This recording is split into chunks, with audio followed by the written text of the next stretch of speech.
Salut amis madrilènes, j'espère que vous allez bien. On est parti pour la vidéo du jour. On démarre avec les deux unes des quotidiens madrilènes. Le quotidien Marca et le quotidien AS. La une du quotidien Marca que Barbaro avec le jeune Carlos Alcaraz qui va tenter d'aller chercher une qualification en finale de l'US Open. Le petit encart consacré au Real Madrid, c'est juste en haut la TMK. Le trio au milieu de terrain, Tchouaméni, Modric, Kroos, qui prend les commandes du côté de Madrid. Donc voilà, c'est comme ça que devrait fonctionner le Real tout au long de la saison au milieu de terrain. On va dire que le milieu de terrain titulaire devrait être celui-là. Tchouaméni, Modric, Kroos. Et puis le quotidien AS qui fait ça une aussi sur Carlos Alcaraz et sur l'anniversaire de Luka Modric, 37 ans aujourd'hui pour le magicien croate. On lui souhaite évidemment un très joyeux anniversaire. On l'a vu buteur en milieu de semaine face au Celtic Glasgow. Aucun signe d'un joueur qui a une baisse de régime, hein, malgré ses 37 ans. Être aussi important dans un club comme le Real Madrid à l'âge de 37 ans, c'est monstrueux ce que fait Luka Modric. On lui souhaite évidemment encore plein de bonnes choses cette saison. On lui souhaite pourquoi pas aussi de continuer, hein, peut-être dans un an avec le Real, on discutera à nouveau d'une prolongation de contrat. L'éthique de travail du joueur est exceptionnelle, la qualité du joueur est exceptionnelle, son état d'esprit et son envie de contribuer au succès du Real sont exceptionnels. Bref, tout est réuni pour avoir un joueur exceptionnel sous le maillot du Real Madrid. Regardez un petit peu les stats de Luka Modric.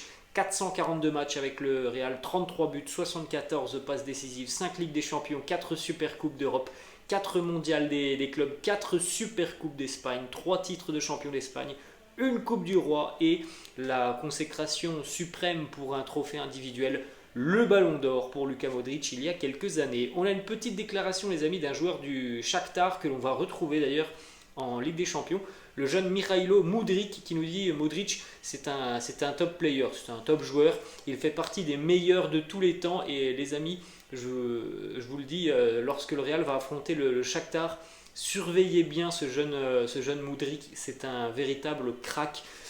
À l'avenir, j'espère, hein, pourquoi pas que le Real Madrid se penchera sur son dossier. C'est un joueur extrêmement talentueux qui a une aisance technique très largement au-dessus de la moyenne, qui a une vision du jeu exceptionnelle. J'espère qu'il évidemment jouera, et normalement il devrait jouer, hein, face au Real en Ligue des Champions. C'est un joueur très talentueux qui était d'ailleurs suivi sur les derniers jours de Mercato par Arsenal. On va enchaîner les amis avec une autre information qui concerne Luka Modric d'après le quotidien madrilène Defensa Central. Alors j'en ai déjà parlé, c'est un quotidien spécialisé Real qui a des informations sur le club, sur ce qu'il se passe à l'intérieur du club. Et d'après Defensa Central, si Modric venait à mettre peut-être un terme à sa carrière à l'issue de la saison ou à quitter le Real Madrid, hein, en 37 ans, on sait évidemment que la fin est proche, hein, pour Luka Modric, même si on lui souhaite encore de performer pendant quelques années. Et bien selon Defensa Central, le profil idéal pour remplacer Luka Modric a été ciblé par Carlo Ancelotti.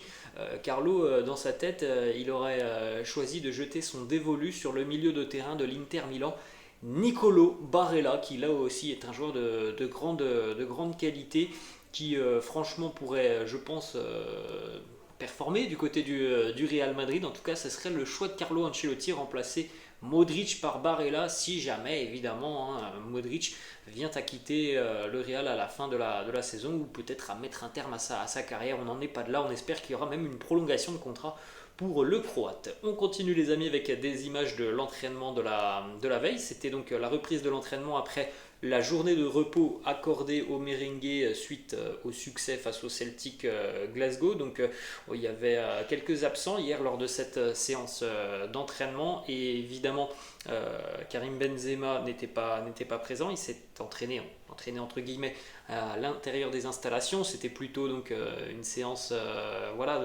de récupération et de réathlétisation pour Karim Benzema, de travail sur sa blessure. Il en était de même pour Eder Militao qui s'est entraîné aussi en intérieur. Et puis Odriozola, lui, s'est entraîné seul sur le terrain. Donc peut-être qu'Odriozola sera dans le groupe merengue pour affronter le club des Baléares ce week-end, à savoir Majorque. Petite information qui concerne Eder Militao. On a parlé un petit peu de la blessure de Karim Benzema hier. En ce qui concerne Eder Militao, une absence qui devrait être de 7 à 10 jours. Normalement, selon les médias espagnols, Eder Militao devrait être disponible pour le derby face à l'Atlético Madrid dans une grosse dizaine de jours maintenant. Donc il devrait rater les 2 prochains matchs du Real, à savoir la Liga ce week-end et puis le match de Ligue des Champions dans 5 jours, maintenant. À voir après si évidemment il disputera le derby, hein, parce que s'il revient dans une semaine et qu'il n'a peut-être que 1 ou 2 entraînements avant le derby face à l'Atlético, peut-être que Carlo Ancelotti préférera une autre option, à savoir celle d'Antonio Rudiger. Puisque là ça va être l'heure d'Antonio Rudiger, hein. Normalement c'est le moment pour Antonio Rudiger pour prendre définitivement ses marques en tant que titulaire. Il devrait avoir beaucoup de temps de jeu là sur les 3 prochains matchs merengue Rudiger. Normalement titulaire, hein, ce week-end face à Majorque, puisque Militao ne devrait pas être disponible et il devrait aussi être normalement titulaire pour le prochain match de Ligue des Champions. Donc voilà, on devrait retrouver cette association peut-être en charnière, à savoir Rudiger et David Alaba qui pourraient être en charnière. Vraisemblablement ce week-end que Ferland Mendy sera utilisé côté gauche et donc la charnière pourrait être Rudiger et Alaba. On continue les amis avec des statistiques sur Vinicius Junior. On en a parlé hier de Vini qui en est donc à des buts marqués sur les 4 derniers matchs avec les merengues. C'est la première fois dans sa jeune histoire du côté du Real qu'il en est donc sur une série de 4 matchs où il a marqué. Et regardez tout de même depuis la finale de la Ligue des Champions la saison passée face à Liverpool, Vinicius a été décisif sur tous les matchs sauf la première journée de Liga cette saison face à Almeria, où en plus de ça il avait eu beaucoup d'occasions, où il n'avait pas marqué, il avait souvent buté face au gardien andalou et il n'avait pas pu délivrer une passe décisive, mais il avait eu énormément d'occasions. Donc depuis cette finale de la Ligue des Champions face à Liverpool, sur tous les matchs officiels, Vinicius a été décisif à au moins une reprise. On a un joueur qui démarre cette saison sur des bases assez incroyables.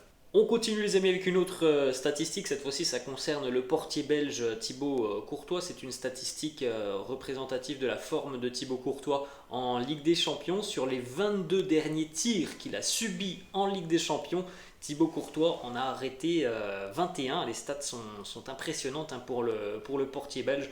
On se souvient évidemment de sa prestation qui avait été incroyable, hein, face à Liverpool en finale de la Ligue des Champions. Alors le petit axe de progression maintenant pour Courtois comme pour l'organisation de la défense madrilène, c'est évidemment en Liga.